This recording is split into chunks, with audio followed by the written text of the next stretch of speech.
A wild Tom and Adam appears. Look at this. The boys are back in town. The boys are back in town. The good times are back again. Are you all right, mate? I'm all right. How you doing? I'm doing good. It's nice to see you again. Feel like we're ships in the night these days. I think we all are, to be honest with you, since we're all still in our outposts for the remainder of time. We'll get there soon. We'll get there soon. But for now, here is your wrestling news. WrestleMania 37 plans are back to square one. NXT's Tuesday night move seems to have been cancelled. And we have future plans for the NXT Women's Championship. We'll get to that in a bit. WrestleMania is rapidly approaching. Yesterday, Sam and I went through the entire schedule for WrestleMania week, and all leave has been cancelled with Cultaholic. Yeah, we're going to die, aren't we? I think we're going to die, mate. There's a lot. There's a lot going on, but as organised as we are for WrestleMania week, not so much for WrestleMania itself, Adam. No, WrestleVote's tweeting, hearing the WrestleMania card is not close to finalised, and most of it is back to square one. Even for recent Vince standards, 29 days out is bad. And yes, it is. What have we got?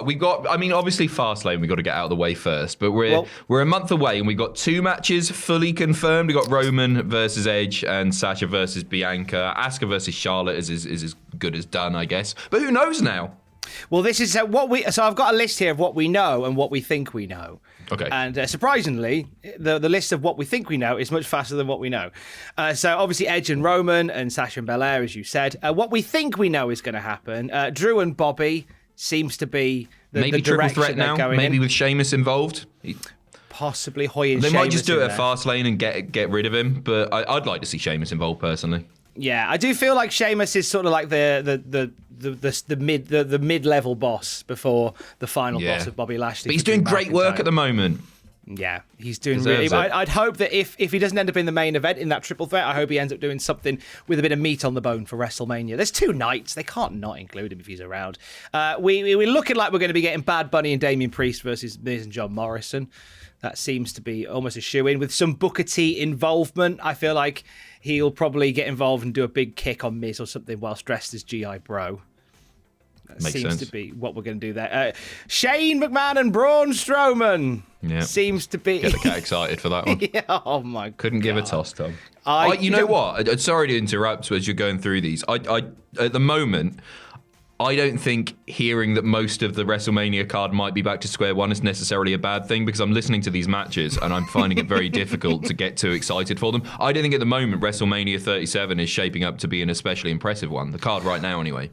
Well, there's a couple of things on there that might sort of jump out on the night. The Fiend and Randy Orton can have some silly nonsense. No, you're not feeling the... Not doing anything for me, to be honest. Silly nonsense. As much as I like seeing a grown man cough up blackjack sweets on the weekly, it's not getting me too invested. It'll be fun. It will be fun. I mean, especially if they do like a Firefly Funhouse match or something like that, and there's lots of historic stuff that they could do with Randy's past, I'm sure that'd be a laugh. But I don't know. It's not. Go on, carry on. What if it ends with Randy Orton being thrown into a room, and also in the room is John Cena tied up? Oh, it's not enough for me. Okay. Big E and Apollo Crews. Now, on paper, you go, but I enjoyed Big E stuff on SmackDown. He's rejigged his persona. He's kind of got this gimmick that goes back to his heritage a little bit more, and I really like that. Apollo, rather.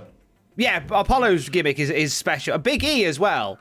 Big E's doing some great stuff as Intercontinental Champion. And, he is. And I think they might have a fun match on night 1. I'm going to put that out there. And then, as you said earlier on, Asuka and Charlotte. It's not a WrestleMania match. It's not a WrestleMania match. Apollo and Charlotte and Asuka, great. If Charlotte goes over, I'm just done with wrestling. You can understand what I'm saying. Just going through that list there's nothing to get crazy excited about, is there? Edge versus Roman, pretty hyped for. And Sasha and Bianca, actually. The 2 confirmed matches, I'm into that. There's a lot of stuff that maybe changing it would be good.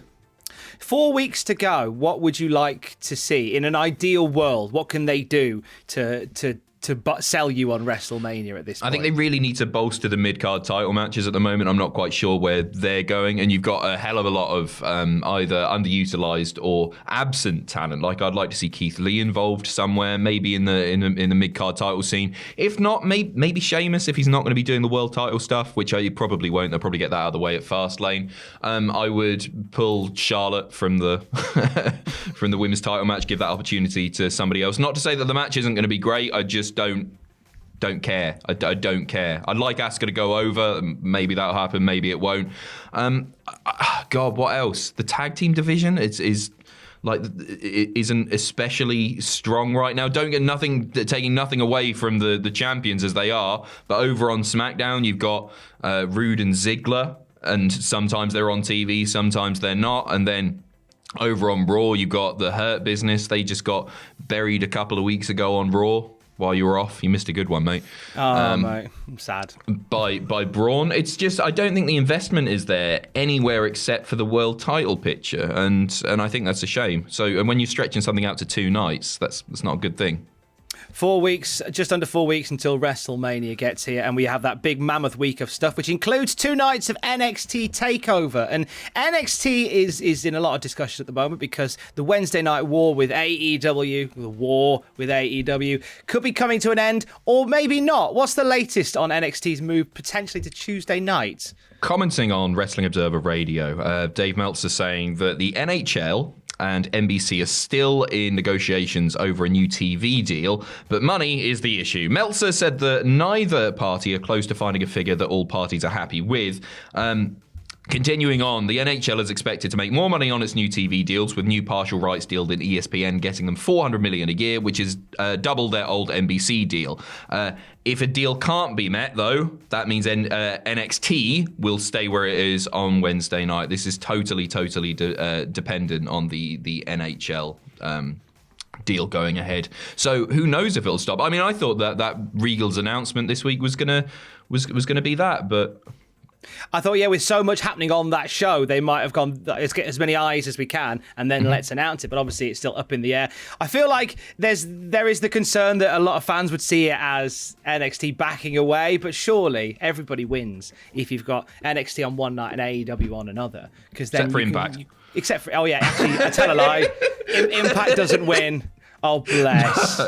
Sorry, Mr. Callis. They're making that Tony Khan money now. They'll be fine. There you go. That's definitely how it works. It seems right that WWE's developmental brand goes up against AEW's developmental brand. That should be the way that we go.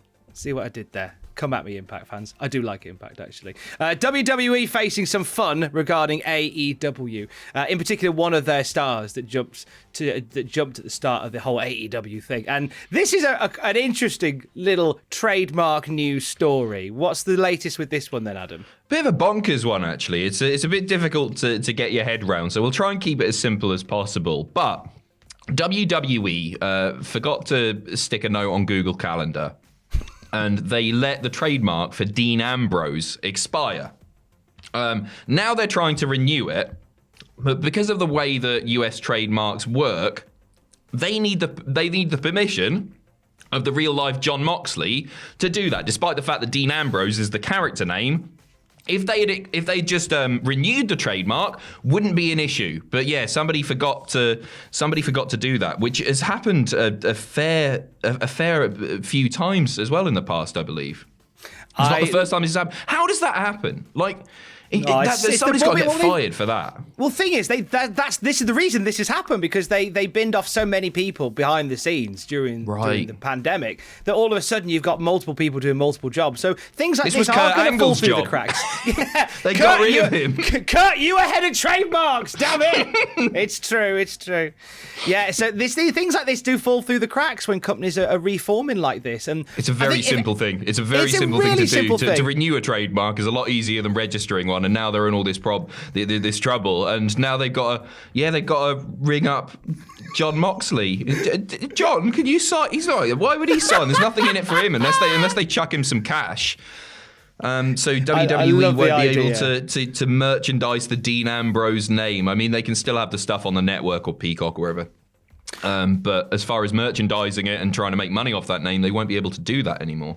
unless John signs the thing. But John's looked at the piece of paper and gone, yeah, I'll do that in a minute. I've just got to rearrange my CDs from A to Z. I've just got to mow the lawn, then I'll definitely get around to it. I've just got to paint the spare room, then I'll definitely get... He's just going to play silly buggers with them. And you know what? Hope so. I am flipping delighted for it. We end on some AEW news. We don't quite end on some AEW news, but we have got some AEW news regarding an injured AEW star. What's the latest on Anna Jay, Adam? Anna Jay has taken to Twitter. Just a quick update here. Hi, everyone. Smiley face. That's a smile. I just got out of my shoulder surgery and all is well, so wonderful news there. For the next 2 days, I will most likely sleep and eat only ice cream and soup. But after that, I will be working my arse off in any way I can. Thanks for all the support and well wishes. So she's believed to be out for 6 to 12 months. It's going to be some time before we see her back. But obviously, we send our best to Anna Jay. Good news there.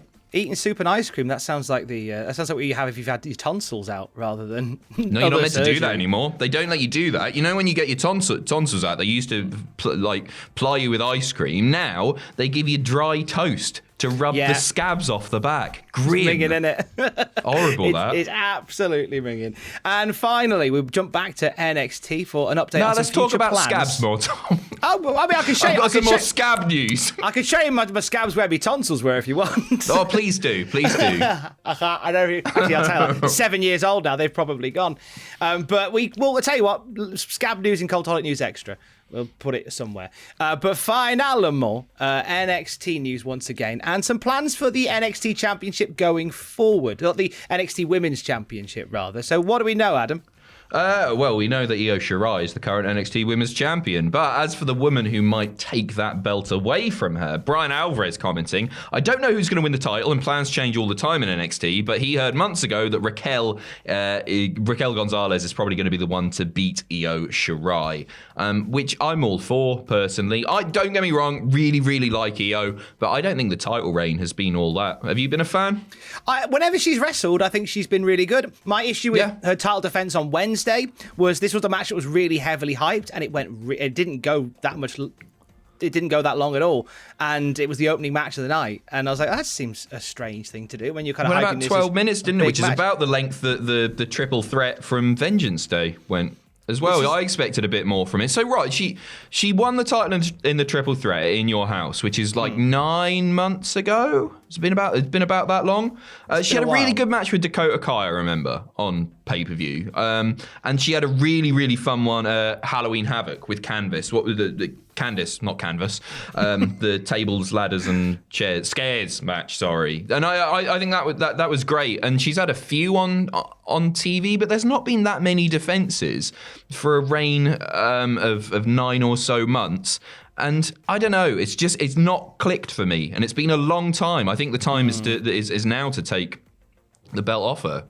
And I think Raquel Gonzalez is a good choice for that. I've really enjoyed the work that Raquel Gonzalez has had. Some absolute hoss fights between her and Rhea Ripley really cemented her as a singles giant competitor. And just they've booked her really well. They've booked her as this unstoppable machine with putting her with Dakota Kai, and it's Kai that basically takes all the shoe-in, and Gonzalez that keeps dragging her out the ring and saving her. They've booked her really well. So I'm really up for seeing Raquel Gonzalez with that title. Probably something that they will do. I'm going to predict probably night one of TakeOver Stand and Deliver.